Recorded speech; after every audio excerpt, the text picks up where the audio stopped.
Brasília, porque está acontecendo, ou deve acontecer dentro de instantes, uma reunião entre o presidente Lula e o ministro da Previdência, Carlos Lupe.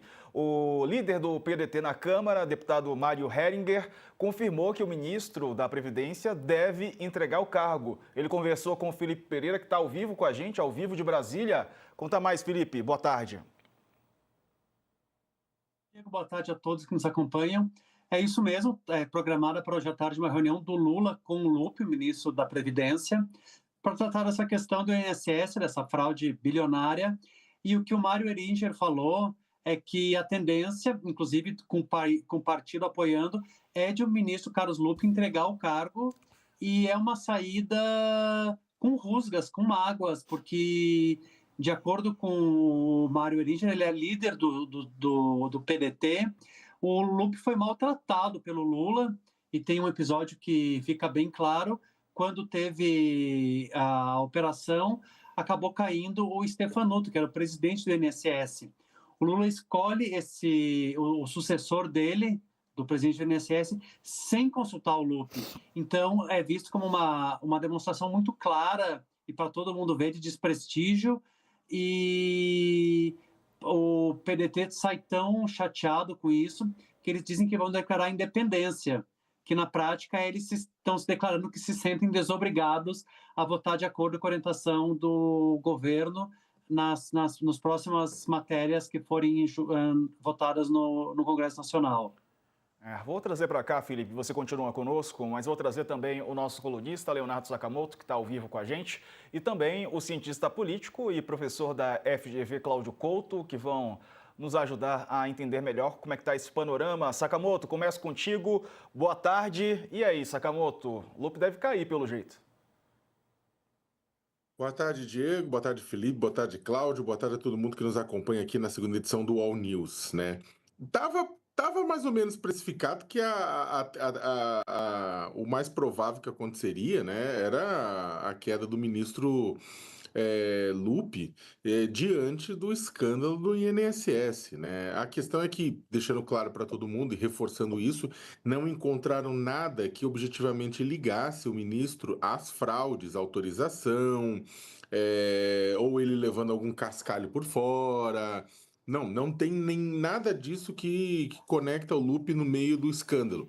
O Lupe, ele está sendo criticado, né, por uma questão de omissão, do fato de ele não ter tomado todas as medidas cabíveis que deveriam ser tomadas para que as fraudes que eram conhecidas já, porque o próprio governo Lula, através da Controladoria Geral da União, ou mesmo através ou mesmo a notificação pelo Tribunal de Contas da União, eles já tinham informado que estava rolando a casa da mãe Joana com relação a essas associações e sindicatos e, né, o INSS, né? E aí foi, inclusive, tem toda aquela história, né? Vamos tacar biometria, aí depois, não, segura a onda, não dá para biometria agora, bora fazer uma biometria das próprias associações e sindicatos, segura lá, segura aqui. E no meio de tudo isso, né, a tungada em cima de aposentados e pensionistas continuou.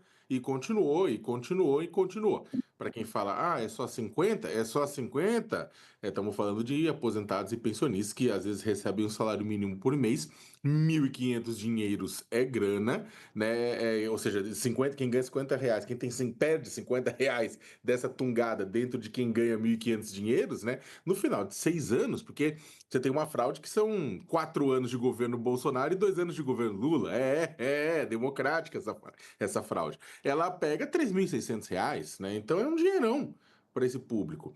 E aí o que acontece? Uma omissão que faça com que a fraude passe de um ano para o outro, né? Ela vai cair, vai ser sentido no bolso dos trabalhadores e vai ser sentido no histórico político desse governo. Não tenha dúvida nenhuma, né? Então, por conta dessa omissão, né, por conta também da própria confiança que o Lupe falou que tinha estabelecido no ex-presidente do INSS, né, tudo isso, né, a batata do Lupe foi assando. E aí era uma questão que, diante dessa situação, diante dessas acusações de omissão, né, por parte da sociedade. Caso o governo não pressionasse o Lupe, né, para entregar o cargo, porque claro que não é, o Lupe está falando, gente, estou entregando o cargo porque eu vou me defender fora e depois volto. Não, é para entregar o cargo, essa pressão toda. Se o governo não fizesse isso, ia caindo diretamente no colo do Lula. Não estou falando que já não está caindo, estou falando que cairia ainda mais de olho em 2026.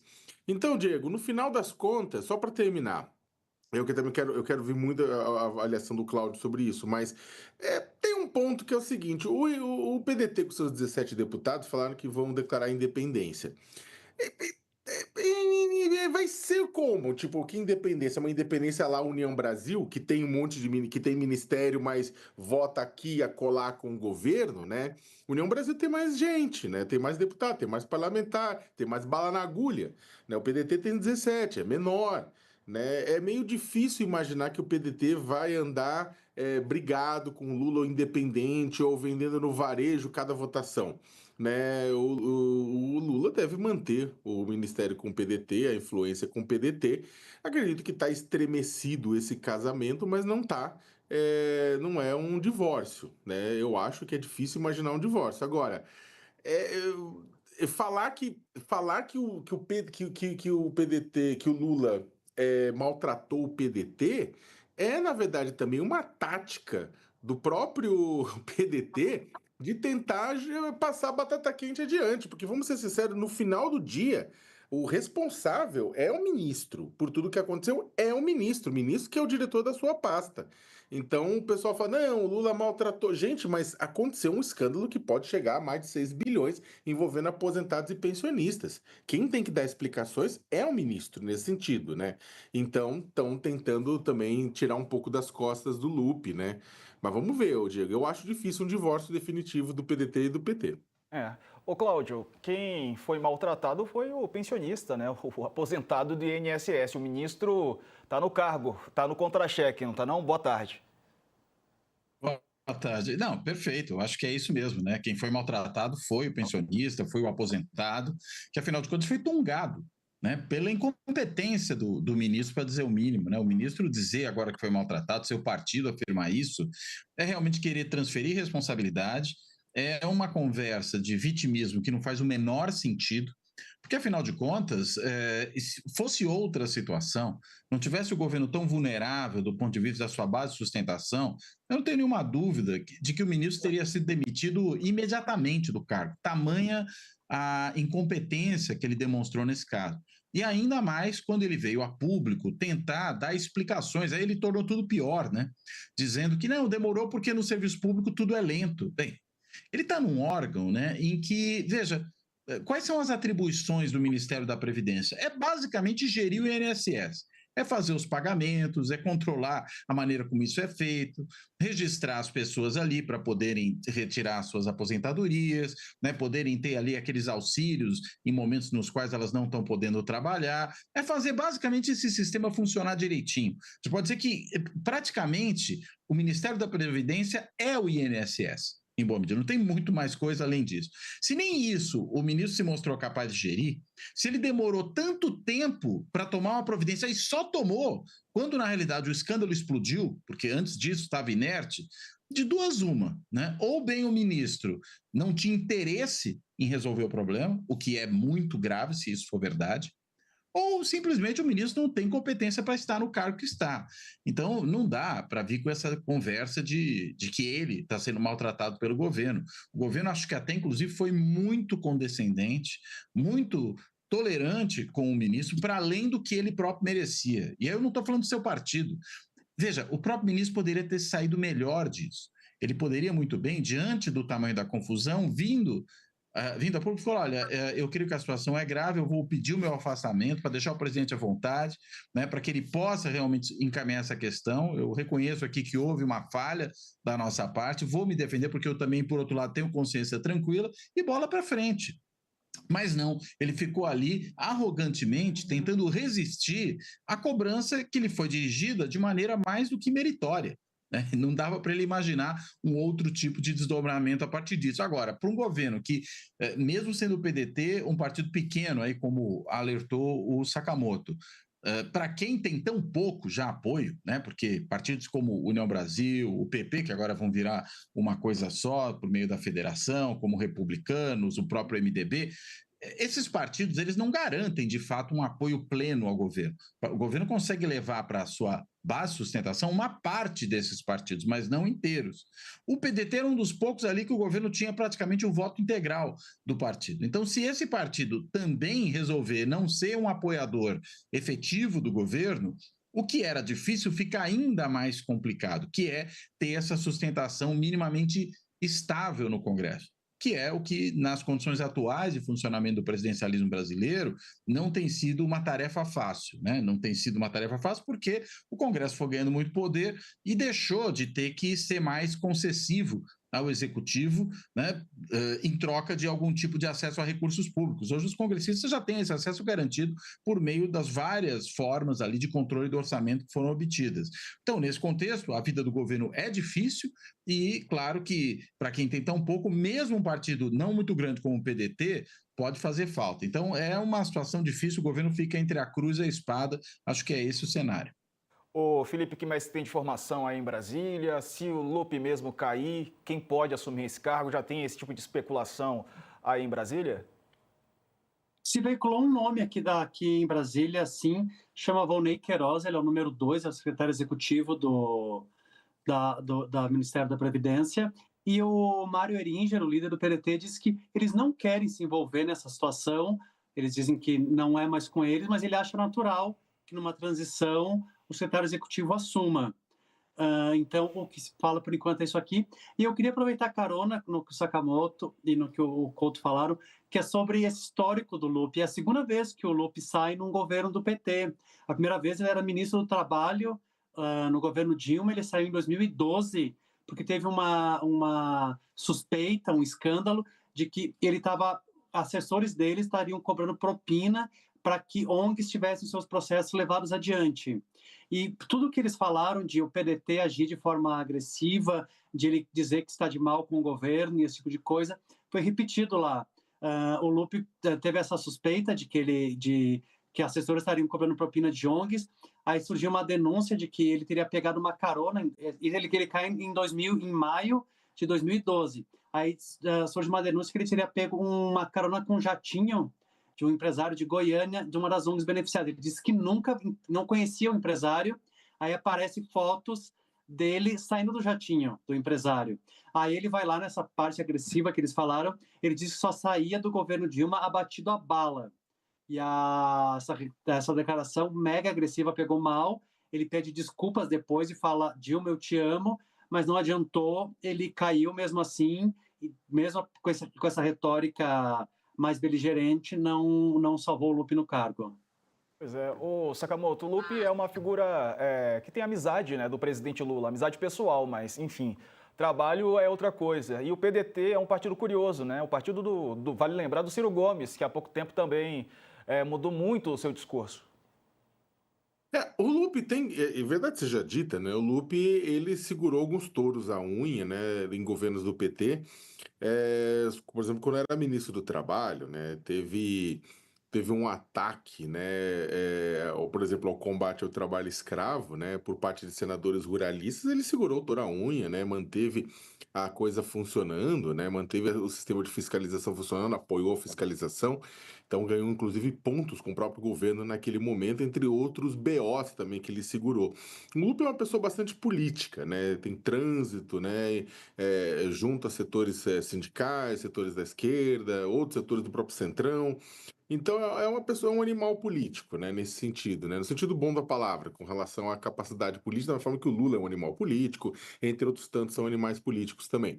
A questão é que, por exemplo, o PDT é um partido que, por outro lado, também tem seus, por menor que seja, também tem seus caciquismos regionais. Ele acabou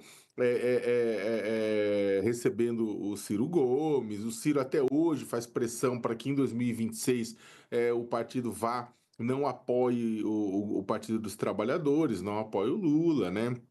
É um partido também, o próprio PDT já passou várias vezes pela discussão sobre o que fazer com questões de cláusula de barreira, né, que vai eleição por eleição reduzindo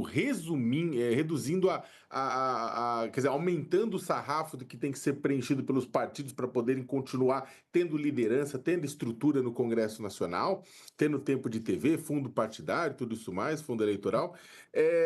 Ou seja, já se discutiu, inclusive, né, junção, fusão com o PSB, né, com outras coisas assim também do próprio PDT. O PDT é um partido que, assim como outros partidos que não são partidos grandes, né, é uma discussão que está posta na mesa. O próprio União Brasil e o PP, que não são exatamente partidos pequenos, se juntaram em busca de poder, de influência, né, de sobrevivência, inclusive regional e local. Então você tem todos esses problemas na mesa. O PDT é um partido que está com o governo, Lula, que pode estar com ele em 2026, como pode não estar, né? Pode lançar o Ciro, pode lançar um outro candidato? Pode, até aí pode, né? Isso aí não é uma coisa. A preocupação maior do governo não é o PDT estar na campanha eleitoral com ele, né? Com o Lula, né? Na verdade, os votos do PDT até a campanha eleitoral, né? Que aí se faz necessário. Só que também é difícil imaginar que o PDT, uma parte significativa da base do PDT, que tem o trabalhismo entre suas pautas, né?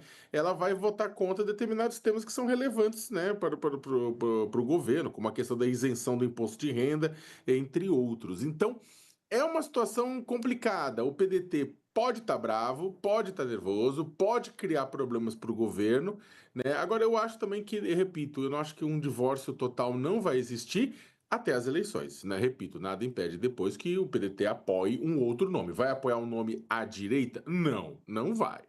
Mas vai apoiar um nome do Ciro Gomes ou de outro nome? Pode ser que apoie, né? Aí vai depender das costuras que o governo fizer e do tamanho dos ressentimentos.